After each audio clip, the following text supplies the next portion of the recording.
written software used in California for Title 24 Energy Code compliance since 1984, Mr. Dodd is principal at EnergySoft, a Bay Area company that specializes in performance-based energy analysis for Title 24 and LEED. Mr. Dodd has been involved in the California standards development process for the past 5 decades and has consulted on the Title 24 rules and procedures extensively in that time. Mr. Dodd has taught over 2,500 training classes throughout North America on energy modeling and code compliance, and has developed training curricula for over 100 different classes related to building energy efficiency. Martin, thank you so much for joining us today and sharing your hard-earned knowledge with all of us. And with that, please take it away. Thank you. Thank you. Okay, so we're going to talk about the new upcoming 2025 Energy Code. And I just wanted to let everybody know that this is hot off the presses. Literally, myself and my team were working on this yesterday. So it's hot off the presses. The Energy Commission just approved this language last Wednesday. So it's hot off their presses as well.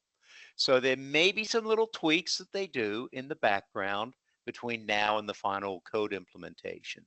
But for the most part, you can pretty much rely on this being what they intend to happen with the new energy code. And absolutely ask me any questions as we go along. I've got that chat that they're all set up, so I'm monitoring the chat. Joey will also monitor the chat, and we can clarify anything. And this is my first time doing this, so I am by no means an expert on this presentation because I just finished developing it. So what we're going to talk about is overall scope and application. I've got some interesting stuff to talk about there. We'll jump into envelope. We'll talk about mechanical. We'll talk about lighting, and then solar PV and battery. So now what we're going to talk about here is going to be non-residential in nature. I do have a class coming up in a couple of weeks that Joey's also putting on, which covers the residential changes. That'll cover single family. That will also cover multifamily. So check that out also as a great introduction. Okay, and the other thing I want to say is that we're assuming here that you understand the 2022 Energy Code. We're not going to tell you anything about the 2022 Energy Code. We're going to tell you what's changed. In other words, major areas of change here. In the top right-hand corner of the screen, you will see a symbol. Red means that that slide references a mandatory requirement. As I always like to have to remind people, it's mandatory for a reason. It doesn't matter what compliance approach you use. You always have to comply. Prescriptive.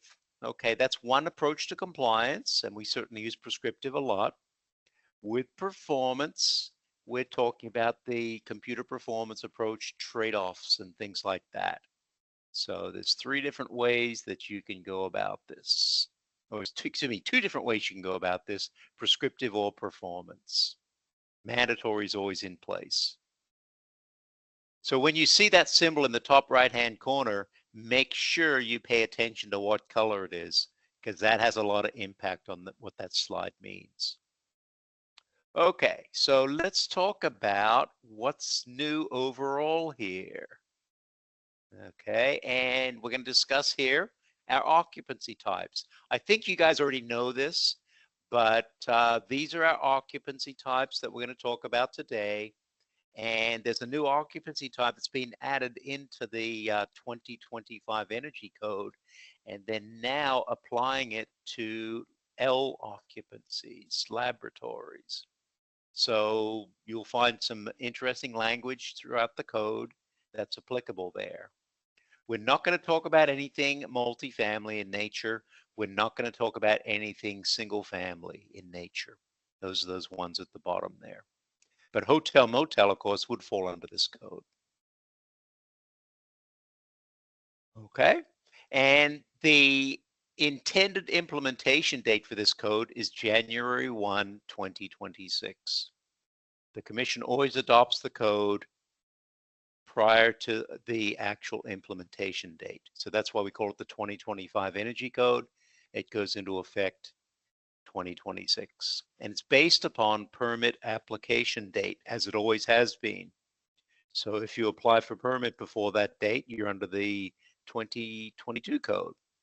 But if you are after that date, then you're under the 2025 code.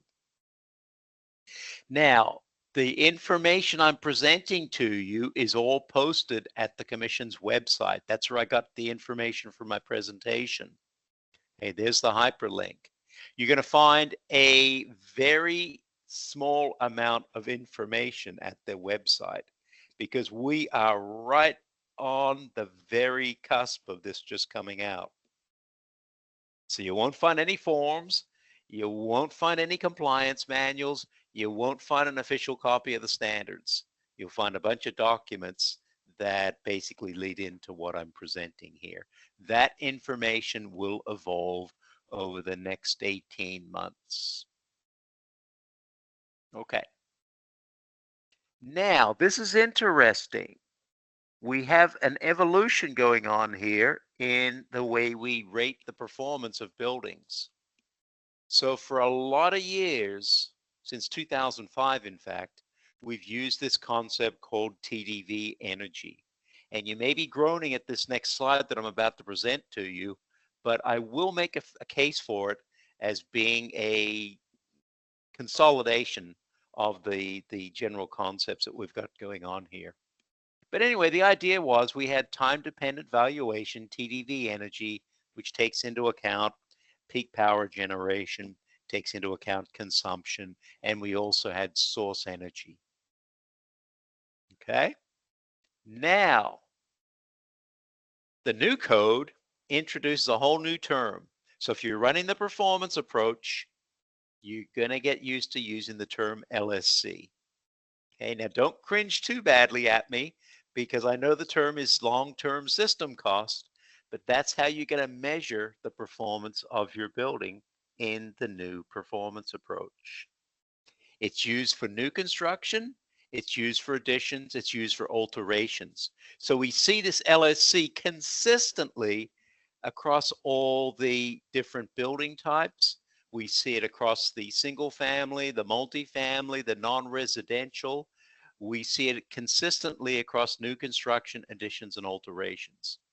So for one thing, they are being consistent here. And so that way you can get comfortable with the term LSC as your compliance metric. Okay, now if you want to know the real backstory on this, LSC is just a rebranding of the term TDV. Okay, that's all they're doing here. They're rebranding TDV. They're calling it LSC. I don't like to refer to as long-term system cost. I prefer to just call it LSC, because the minute you start to say cost to people, you know where that conversation goes. So it's like, all right, this is your LSC metric for code compliance. And you'll see that for new construction, there's an efficiency metric and there's a total metric. The total metric, of course, includes things like PV and batteries. And we have, just like we did in 2022, the source energy metric. Okay, so your building for new construction has to meet all three metrics: the efficiency rating, the total rating, and the source rating. Okay, all three need to be in compliance. So this is not really that different than the way it was for TDV. It's just kind of, like I said, a rebranding of TDV. That's the best way to think about it. So LSC is your new metric. Anybody has any questions on that, fire them into the chat. I'll be glad to answer the questions. Okay, so let's talk about envelope changes. Mandatory requirements. There's some pretty interesting mandatory requirements in here, and I hope we've got some architects with us today so that they can get up to speed on some of these new changes. We've also got prescriptive changes as well to discuss. Okay, so for exterior windows, The new code basically says, hey, your window U factors, your overall window U factor cannot exceed 0.47. Mandatory.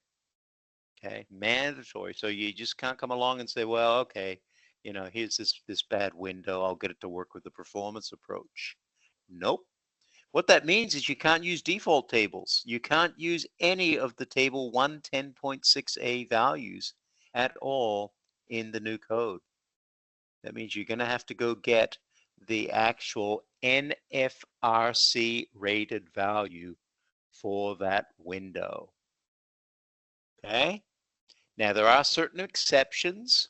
As an example, we have exceptions for the building code part 7. This is for fire and smoke protection. And we have exceptions for buildings that are located in a WUI, wildland urban interface area. Okay? But other than that, you're stuck with 0.47 as the minimum. There is the now obsolete table 110.6a. You can see nothing in here, nothing. It's 0.47. Therefore, it's useless for us in the new code. Okay. Now for alterations, we've also got some new language. They're saying for alterations to a building fenestration system, the replaced fenestration U factor has to be less than 0.58. They're not going all the way down to 0.47. They're saying 0.58. So now even that won't comply with the prescriptive U factor, okay? Because most of the time in section 141.0 of the code, you'll see the prescriptive U factor is lower than that number. So that would be for if you wanted to use the performance approach, which I don't think is a very viable solution to replacement fenestration. Okay. And if you are adding more than 50 square feet of fenestration to a building, then you are required to meet the mandatory requirement that's contained in section 120.7. And actually, I apologize. I see a mistake on this slide. It's got a red symbol in the top right-hand corner. This is a prescriptive section of the code. So technically, this is a blue prescriptive requirement. 141.0 is prescriptive. Okay, I'm sure I'll find a lot of little nitpicky things that have made mistakes. Now here's a winner, okay? Vestibules. So 120.7 of the code adds entirely new language which dictates mandatory requirements for vestibules. Okay, and you'll see here that it applies to climate zones 2 through 13. Okay, and it applies to occupancy groups, assembly, business B, education, I2 institutional hospitals, and mercantile. That's kind of funny. They put I2, but they didn't put I3. Huh. Well, no, I3. No, I'm thinking OSHPOD 3. Excuse me. So forget I said that. Yeah, okay. So mercantile as well. So what they're basically saying here is that you have to design in a vestibule to meet these requirements. And there are certain exceptions that you'll want to be aware of. So I'm not going to go through this whole section of the code here and go through each one of these exceptions, but you'll want to make sure that if it's applicable to your building, that you design to this. Dominic asked the question, are the LSC values going to follow a similar curve to the TDV values? Higher during the evening, in the summer, etc. Yeah, I mean, to tell you the truth, Dominic, like I said, the dirty little secret is they took TDV, the concept, and the actual numbers, and they just rebranded them into LSC. So it's going to work the exact same way that your TDV values worked. Okay. And are these values available to view concurrently? I'm not sure, or currently, yes, they are, yes. So as an example, the Energy Commission does have CBEC out there for 2025 that's available that you could use to determine your LSC values. So, and we do have a version of Energy Pro 10 that has the LSC stuff in there as well. So yeah, there are versions out there. Okay. So anyway, pass it on to your architect. Oops. They've got mandatory requirements to be met for their vestibules.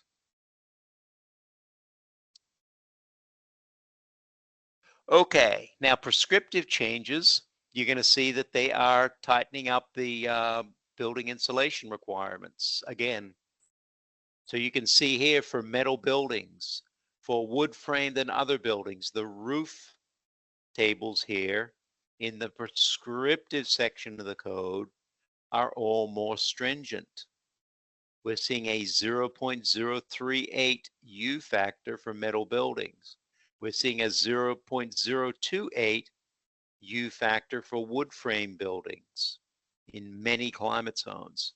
Now you're probably wondering, well, what's a 0.028? That's more or less an R38 roof.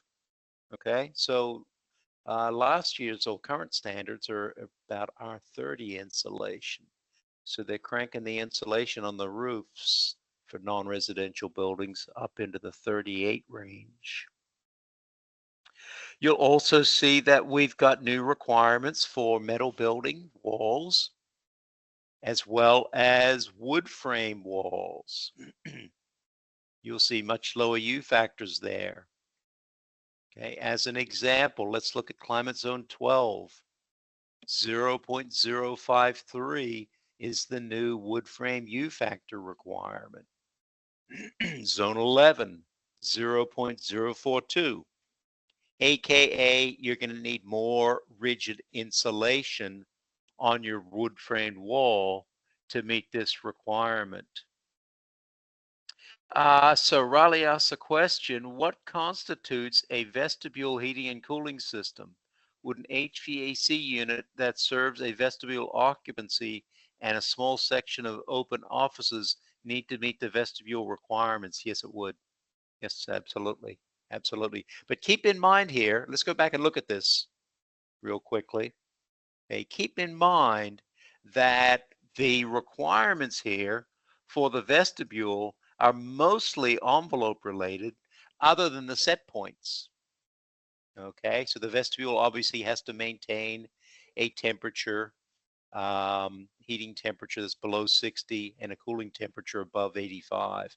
In other words, they're requiring you to provide a modicum of heating and cooling, but not full conditioning. Okay.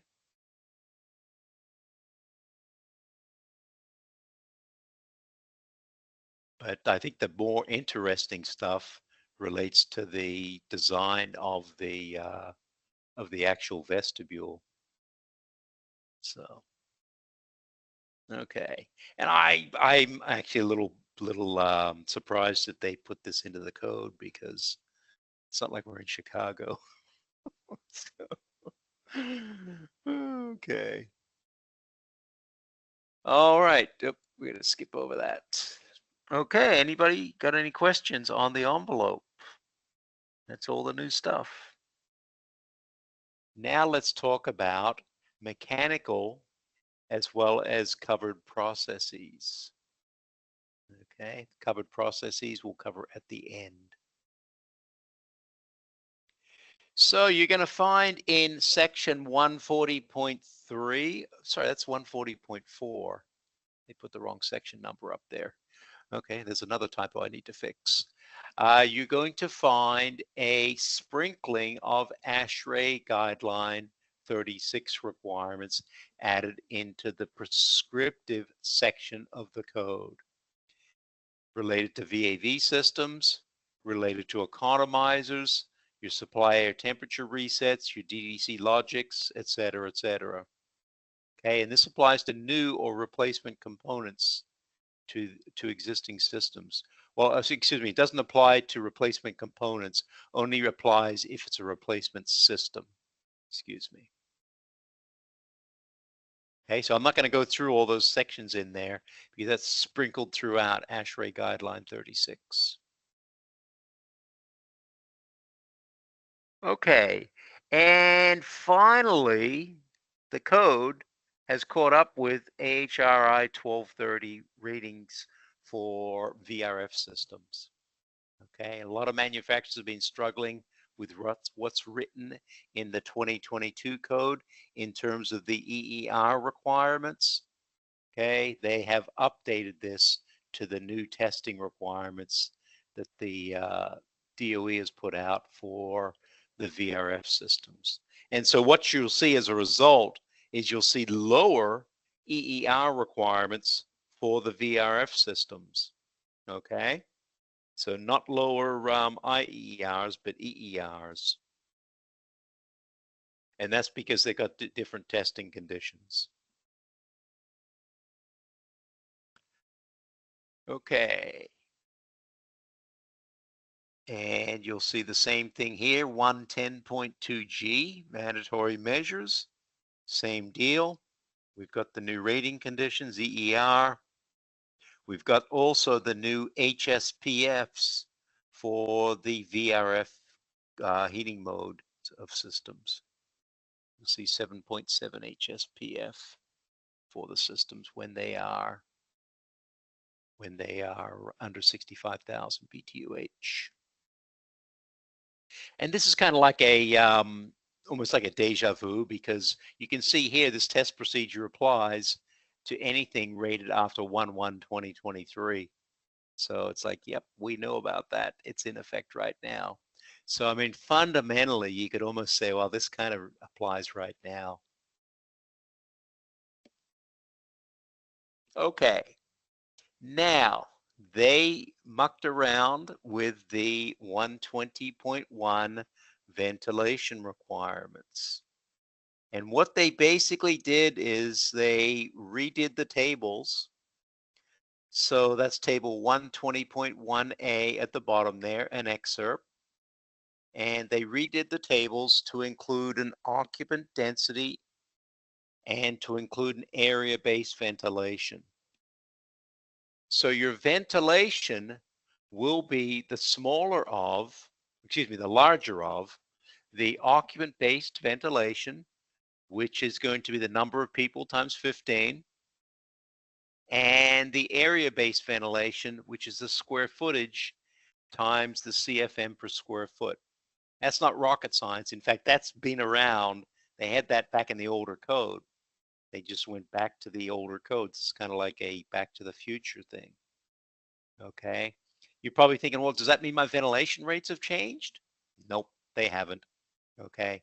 Take a close look and you're going to find the ventilation rates are all the same, but you're going to find all the tables are different in section 120.1 of the code. See, there's one of the tables. Okay. There's educational, food and beverage. And take a look here. You'll see all of these values here have an area-based ventilation of 0.15. Let's say you're doing a classroom, okay? Well, 0.15 is not going to be the driving factor here. It's going to be the occupant density of 25 people per 1,000 square feet times 15 CFM. So just like in the old non-residential compliance manual, we had a table where they determined which is the larger the values of these two, and simply gave us those values. I was talking to the Energy Code ACE folks, and that's exactly what we're going to do. We're going to take all these tables and we're going to determine which is the higher value, and we're going to publish this same list showing you the higher values. So keep an eye out for that as a resource. And I hope at some point I'll include that in my presentation so that people can just see what's really going on here. Okay. Okay. So there's hotel dorms, office buildings. Banks. Okay. There's auditorium. I mean, take a look at auditorium. Are you kidding? 0.15 is the minimum ventilation rate. No way. An auditorium is going to be totally driven by the number of people in there, the occupant load density. I almost feel like it's a waste of ink to even publish 0.15 there, because we know it's going to be based upon the occupant density. Okay. Anyway, I think you guys get it. So here's where your laboratories kick in. This is table 120.1b, and we have exhaust categories added to this table, obviously for the laboratory applications. And you'll see here, everything that's highlighted there are new categories that have been added to the top of this table. Okay, animal this, animal that, etc. Okay, but all the rest of the table's the same. Okay, so pipe insulation. So 120.3a is where you're going to find this language. And they've added new language that says process heating systems and process cooling systems are now subject to the minimum insulation tables in the code. You would think this would go in the process section of the code, but anyway, they put it in 120.3a. So you need to look for this. Okay. And of course, there's the pipe insulation table. And honestly, it isn't really revised. It's actually the same table, same values. The only difference is they're saying now that it applies to all these various processes, heating and cooling.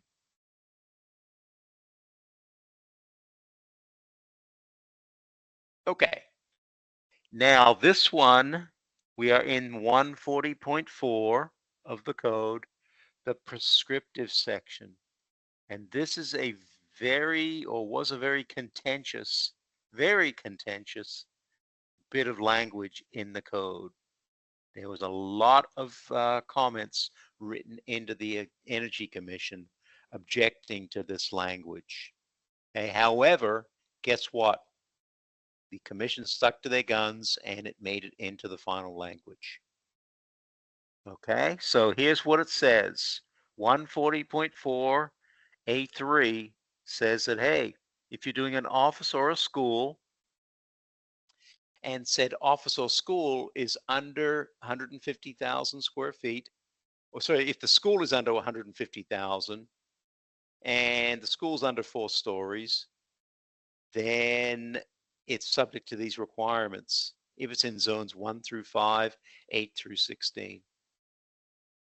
That's if it's got a multi-zone space conditioning system. And people said, well, look, we object to you guys telling us what type of system to put it in these cases. The commission says, well, we're going to tell you what kind of system. You've got some choices here. Number one, your choice is you do a VRF system. Okay, so VRF with a DOAS that's providing dedicated outside air for the system. And the VRF obviously needs refrigeration heat recovery, which is a common feature on most VRF systems. So that's not like it's all that difficult to do. Okay, that's one choice. Another choice is you can design a 4-pipe fan coil system that utilizes an air-to-water heat pump. Okay, so the air-to-water heat pump has to provide the heating side of the 4-pipe fan coil. What you do on the cooling side is up to you. Okay, the chilled water. And that also needs a DOAS. Okay, I intend to take this slide and hopefully simplify it so that I can make my key points here. But this was my tech person's first attempt at it.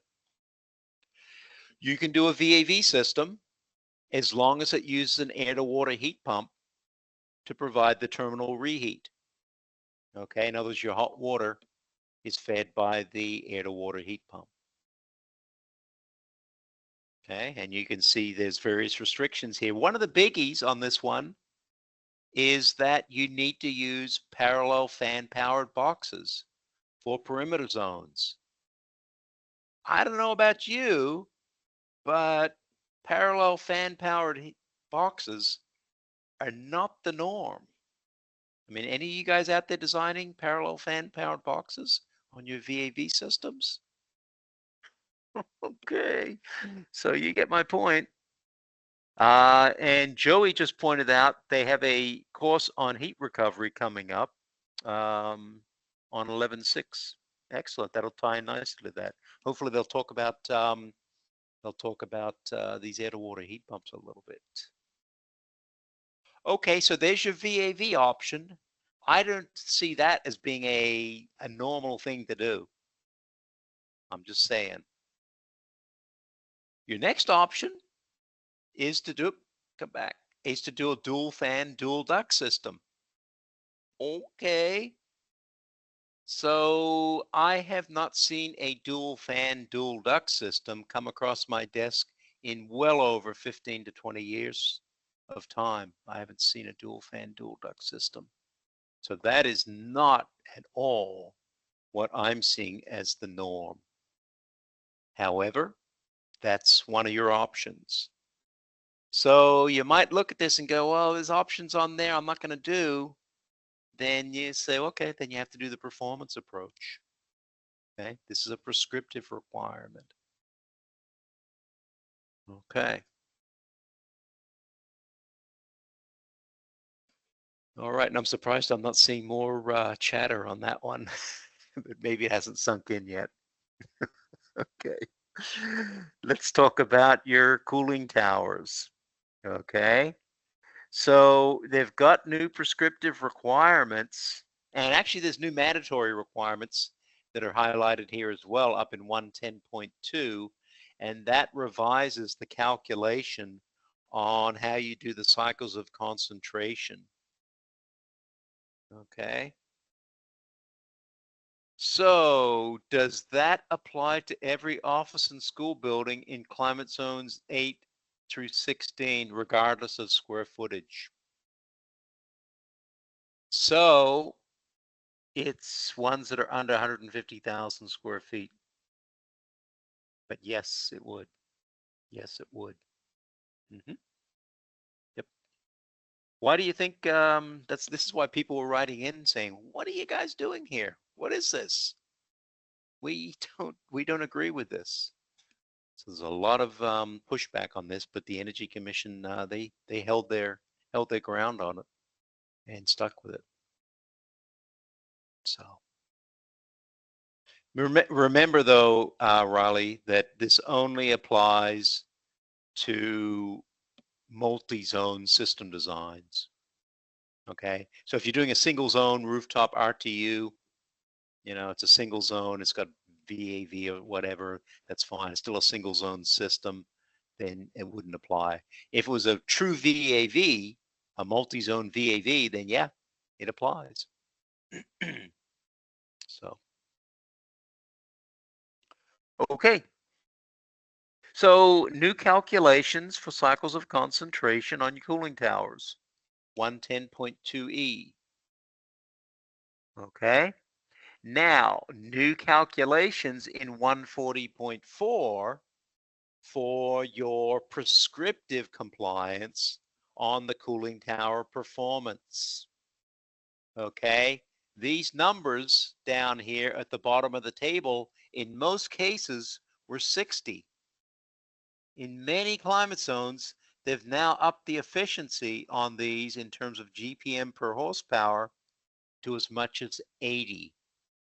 Okay, now having worked on a couple of projects fairly recently where the architect was struggling to meet the 60 numbers, excuse me, the engineer was struggling to meet the 60 numbers, I can't imagine what they'd be doing now that they have to meet the 80 numbers on the GPM per horsepower of these things. So anyway, carefully plan your cooling tower designs to meet these.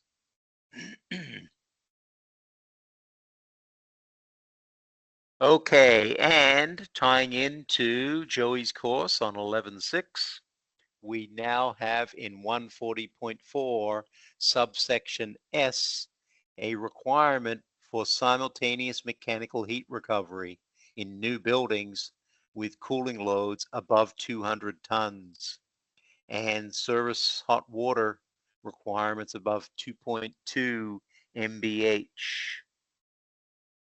Okay. And when they have the, let me hang that up. It's going to be ringing in my ear. Okay. And when they have a cooling design capacity above 300 tons and service water heating above 700,000. Okay.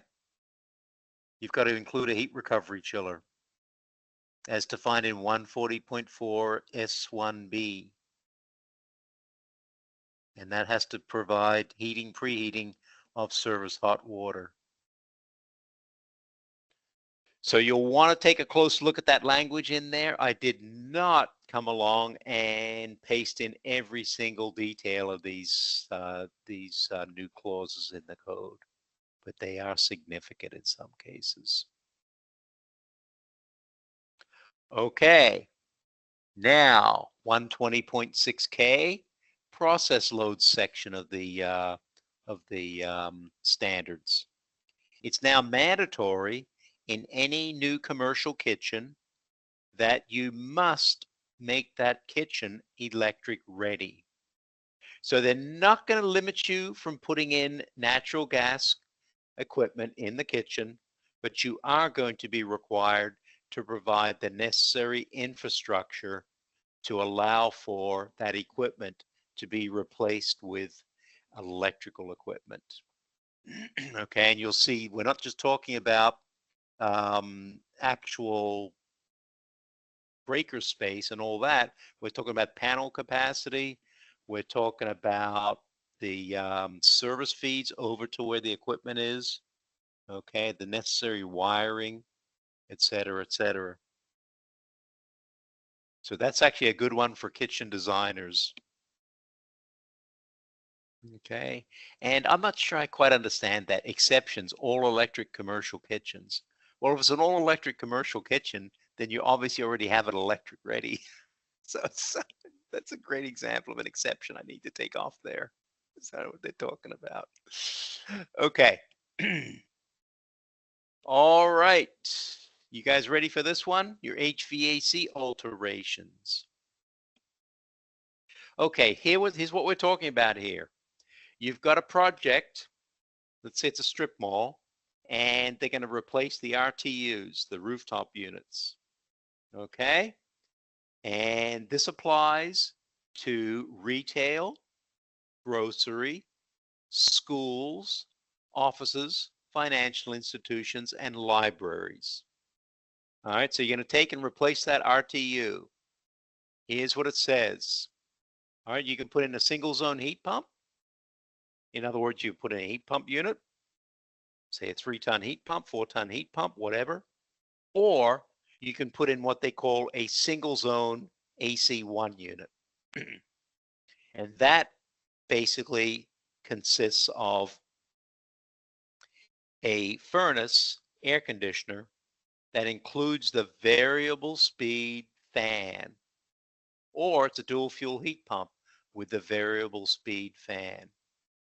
So we're talking about a multi-fan system or a multi-stage fan system here to meet this if you're going to want to go with a gas pack.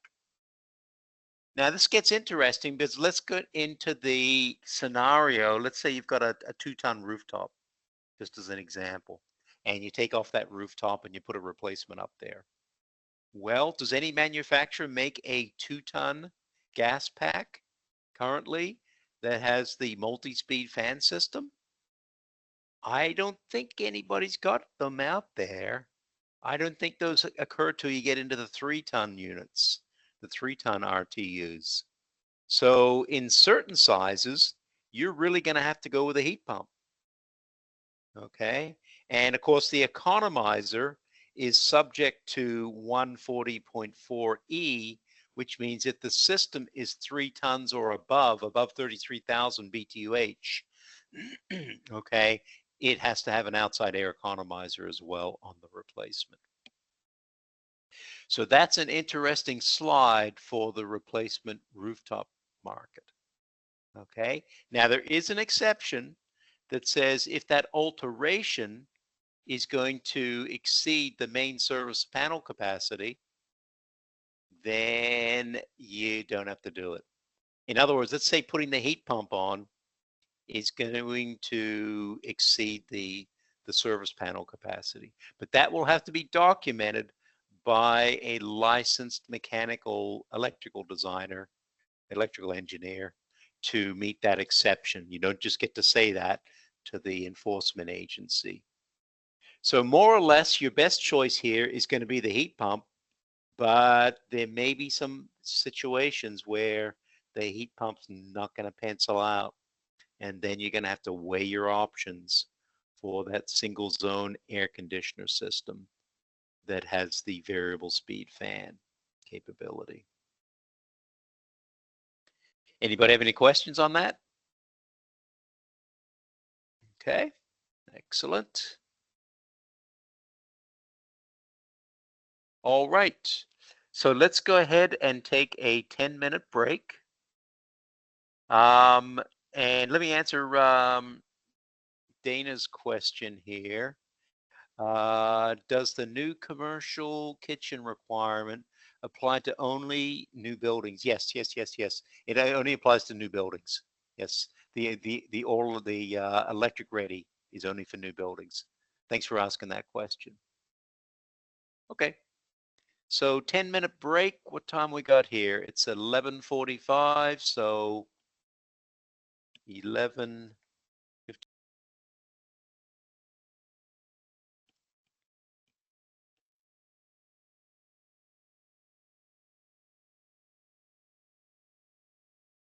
So the question on the presentation is, yes, I can either, Joey, you can turn it into a PDF, or I can get you a PDF of this presentation if you are willing to email it out to the participants. Martin, happy to do so. Thanks for granting permission, and I'll do that as an action item for this afternoon. Okay, fantastic. All right. So let's see, you guys ready to get restarted? All right. The fun continues. So let's talk about lighting. We've got both indoor lighting and sign lighting. Now you're probably going to say, well, Martin, aren't you going to talk about outdoor lighting? Nope, there's no changes. There's a first. There's no changes in that section of the code. So it just changes to indoor lighting and sign lighting. And probably one of the biggies is they have completely eliminated the tailored method as a compliance approach. So there used to be, or there are right now, 3 compliance approaches: area category, a complete building, and tailored. Tailored's gone.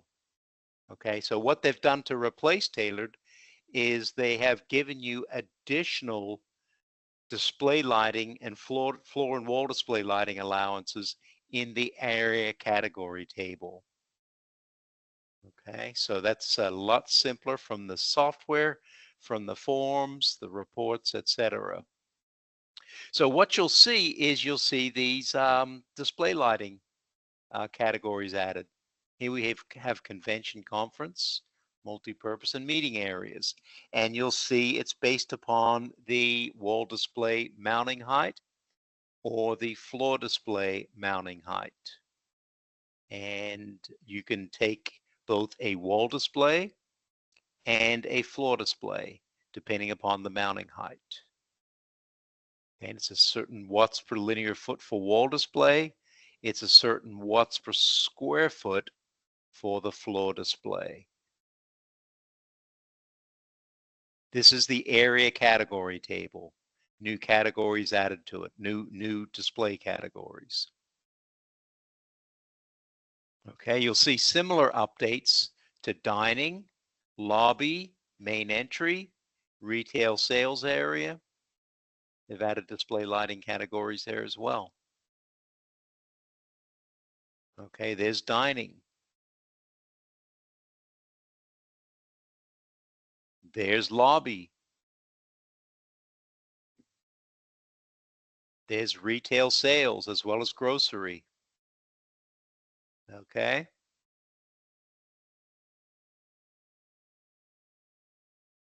There's retail sales, merchandise.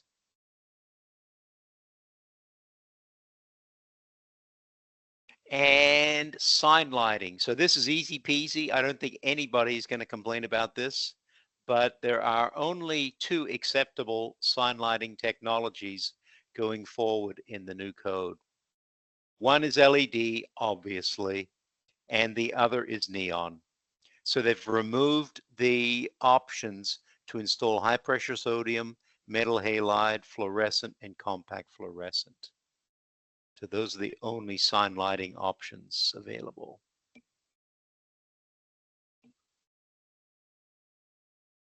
Okay, now let's talk about solar PV and battery storage. Okay, so what we're going to talk about here are the new prescriptive requirements that have changed in the new code from 2022. And this is actually a little bit tricky stuff. It's kind of tricky the way this works, but let's go through it. Okay. So first off, in determining the amount of PV based upon the solar access roof area, they have now added a new complication, which says that you need to determine the amount of solar access roof area for low slope roofs and multiply that times 14, and the amount of steep slope roof and multiply that times 18. So they're using new factors there for the multipliers on the solar access roof area, depending upon whether it is low slope or steep slope.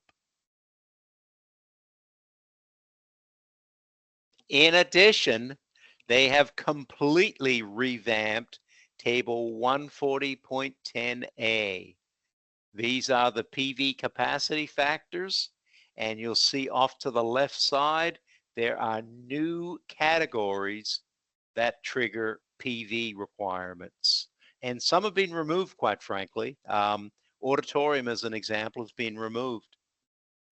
Some have been added, religious worship. Okay, you'll see libraries, hotel, motels, office, financial, restaurants, retail. And you'll notice that we've got PV factors that are specific to each climate zone. In the old code, we had sort of groupings of climate zones. So now they've gone through and they've said, okay, if you are doing a library and you are in climate zone 5, then your PV factor is going to be 2.48. Now you're probably going to be wondering, what are we going to use that PV factor for? Let's hold off on that. We'll use that factor in a minute here when we go through and do an example. But just get a feel for all the different categories here where you have PV requirements. Okay, and they've added some interesting ones that I know for sure I've exempted and told them they don't have to do PV in the current code. Sports and recreation being one I just recently did. And it's like, well, guess what? In the new code, you'll have to do a PV system there. Okay. So religious worship's another good example. That was not in the old code. Okay. So let's do an example.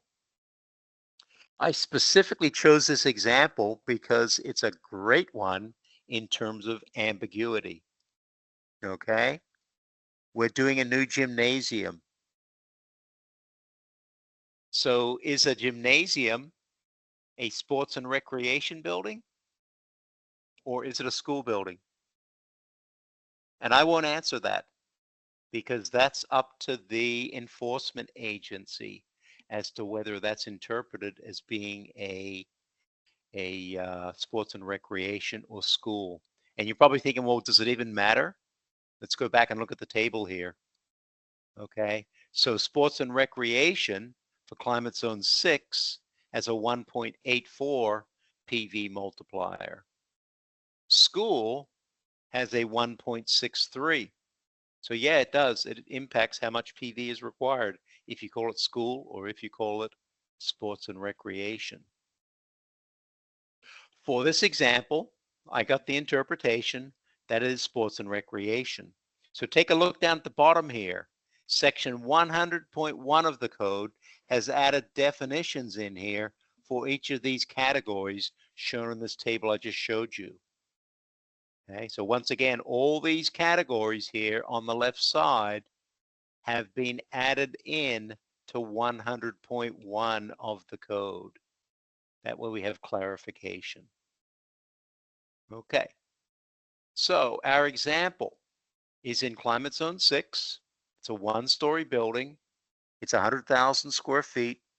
It's got 25,000 square feet of roof area, solar access roof area. That's steep slope roof in this case. So we are calculating a minimum PV capacity of 1.84. That gets multiplied times the conditioned floor area, and that yields 184 kW. We then calculate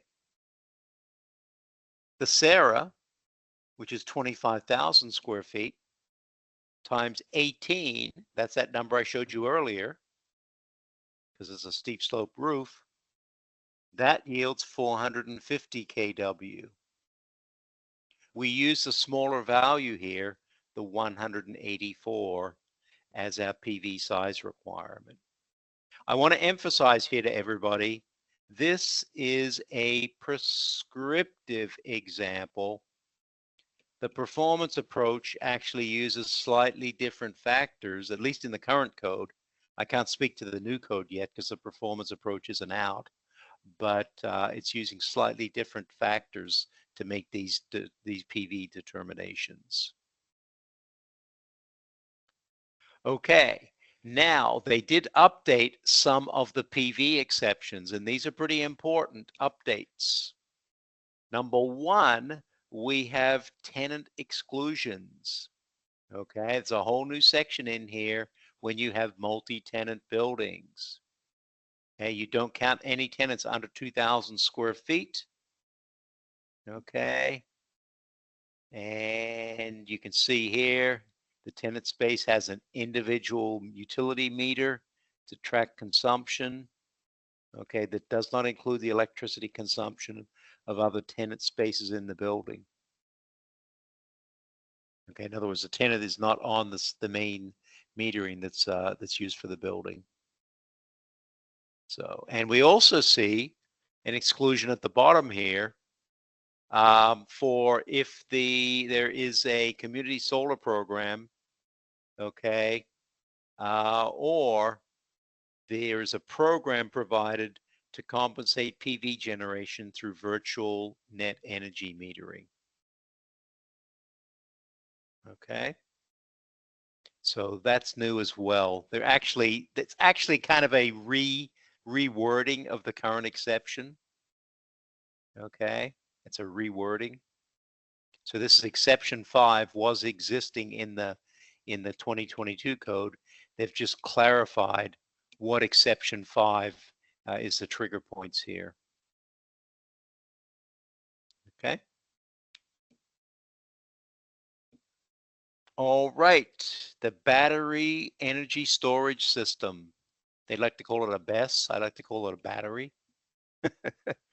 Okay, and we've got a revamped calculation for how we determine the energy capacity of the battery as well as the power capacity of the battery. These have been updated completely in 2025. Okay, so first off, we've got all those same building types that I just showed you for the PV systems. Okay, religious worship has been added, sports and recreation has been added, events and exhibits have been added to the table. So those would trigger batteries. Second thing, they've expanded the table. Okay, so for each climate zone, there is a different battery factor. So as an example, let's look at our schools here. You'll see for the different climate zones, the multipliers are different. Okay, warehouse, same thing, different values for different climate zones. These are used to determine the battery capacity. Let's do an example of this. Let's take our sports and recreation gymnasium facility in climate zone 6, and let's look up the battery factor. This is factor B in the calculation, 1.2. It's multiplied by the conditioned floor area. We do the calculation times 100,000 square feet. We take into account the round trip battery efficiency. It comes out to be 123.1 kWh. Okay, so far so good. That seems pretty simple. Now for the complicated part. If you use the SARA to determine your PV capacity, then you are required to adjust the kWh of the battery using this formula here shown in orange. That's the kW rating of the SARA divided by the kW rating using the equation. You're thinking, oh man, that's unnecessary complication. Exactly what I was thinking. Let's try it. Okay, let's pretend that we use the SARA as the basis of our calculation, which we did not, by the way. You guys remember we used the equation. That was a smaller value, but let's pretend we use the SARA. Okay, so in that case, you then take the SARA of 450 kW divided by the equation value of 184 kW, and you multiply that times the battery, kWh. That increases it, in this case, this example, up to 301.6 kWh. So if that's confusing to you, I'm not at all surprised. I looked at it, we had to go over it a couple of times to get it right.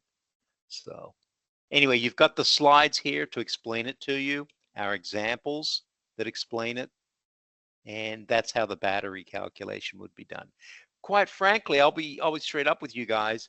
I don't sit down and calculate battery capacity. I either use the performance approach or I use the prescriptive approach, in which case the software tools do these calculations for me automatically. Either way, I'm using software as the basis. Okay, and then the kW rating of the battery is really easy. It's the kWh rating divided by 4. Doesn't get any simpler than that. I like that. So in our example, it's the 123.1 divided by 4 means we've got a 30.8 kW battery. That was the first easy formula we've come across. Okay. Anybody have any questions on that? I would understand if you're confused, because those things all changed quite a lot. Okay. Okay. And if we use the SARA approach, of course, that would yield 75.4. All right. So if you've got any questions, go ahead and ask them. Now's a great time. I'm going to go over some free resources that you got available to you that are coming up. Okay. I'm just working on these right now. Just put my draft together, or my edits together today. These are the fact sheets. Okay. They'll be available on the Energy Code ACE website. So the fact sheets on what's changed and what's new for non-residential buildings. Okay. And keep an eye out Joey's got it coming up, and that's what's new in the 2025 residential energy code. That will be a Microsoft Teams event. I believe I'm doing it on the 26th. I believe that's correct if my aged brain is remembering that correctly. Got it, Martin. Okay, all right. Okay, that's the end of our slideshow. So how did we do on time? Just curious here. We did quite good on time. Wow, wow. I'll have to revise my time estimates on this class. So I guess that's a good thing, Joey, because the 2022 code took me a lot longer to get through the changes. So I guess we can all consider that a successful energy code if Martin can get through it that quickly. Yeah, folks are like me. I'm still trying to digest the impact of those battery storage equations you had there at the end. Those were some tricky ones there. I know. I was just shaking my head when I thought, how could you guys make it any more complicated? It's like, shoot. But anyway, if you go back and look at the slides, I think it'll make sense when you step through them. So If you're open to it, Martin, I think folks should be able to unmute themselves and ask any questions and join in any dialogue that they'd like at this point in time. If I did the technology correctly, Raleigh, if you want to expand on that and have a chat with Martin about that, that'd be interesting from SMUD's perspective as well. well, I mean, when you think about it, their focus this time around was to hit the multi-zone systems. Okay, so and to hit the alterations market. That's a huge market. Think about that for a minute, guys. I mean, there's a lot of new rooftops going on these days, but think about how many replacement rooftops there are. So you think about that table I showed you, where they are steering you towards the heat pumps in the replacement rooftop market. That wasn't in the 2022 code.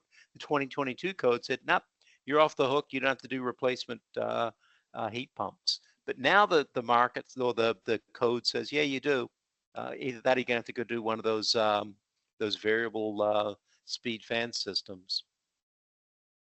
So that's there's some cost associated with that. So let's see. The new code would include reduced. Yeah, you know what? I apologize, Anthony.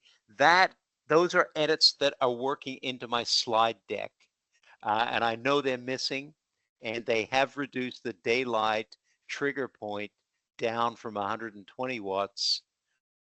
Oh, I want to say it might be 60 watts or it might be 75.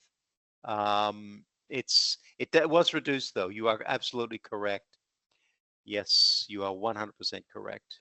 And that is something that we were just talking about on Friday with my team as edits to my deck.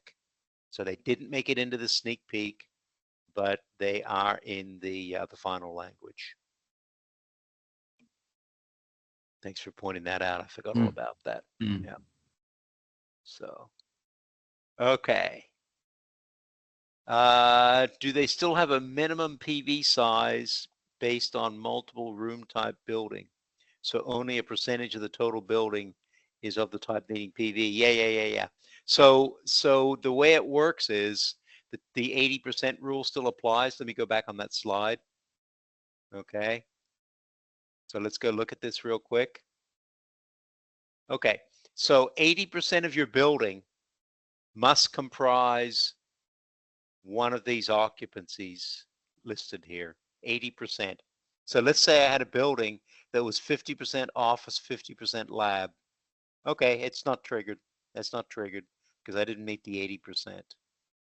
Okay, so now you obviously can mix the occupancies here. You could have a building that was partial restaurant and partial retail. And in that case, you'd area weight the restaurant PV number with the retail PV number. As an example, let's say you had 1,000 square feet of restaurant, 4,000 square feet of retail. Then you'd multiply the restaurant PV number times 1,000, the retail PV number by 4,000. Okay. Okay. So that rule is still in place, that 80% rule. Yes. Mhm. Yep. Martin, can you share any sort of the thoughts or what's the thinking around how EV chargers being integrated into buildings is going to be treated by code in the future? Are there any big changes coming in that space for us? Not in part 6, Joey. Part 6 strictly looks at the building energy code. There is stuff that's getting into what is it? Part 11, which is the Cal Green. So that would be the place to look, because that's where you do see the requirements for the EV chargers. But Part 6 has always kept its hands off of EV chargers, just because it focuses on the building and not so much the charging of external things that operate outside the building, such as electric vehicles. Yeah, with that battery storage section, my mind is thinking about, anybody who's on here that knows me, I've been following V2G, V2B, V2X technologies for years. So it's something that's probably going to annoy folks that have heard me ask these sort of questions before. But could I fulfill that with a V2B capable EV charger and fleet? If that battery is sitting out there inside of a vehicle versus stationary energy storage, is there any consideration for recognizing that as fulfilling that requirement? That's a heck of a question. That's a heck of a question. I have never thought about that, if you could use that as your battery requirement, as the code requires it here. We would need to probably look into their definition of a battery and see if that mandates it to be stationary. In other words, non-portable. I'm not sure the answer to that, but it would be easily referenced in section 100.1 of the code, where they would have a definition for batteries. So I won't look that up right now, but No, not at all, Martin. but I will look it up for my next presentation, because I'm kind of curious to see what that says about that. Yeah. Very cool. Well, if there aren't any more questions, and it looks like the chat slowed down a little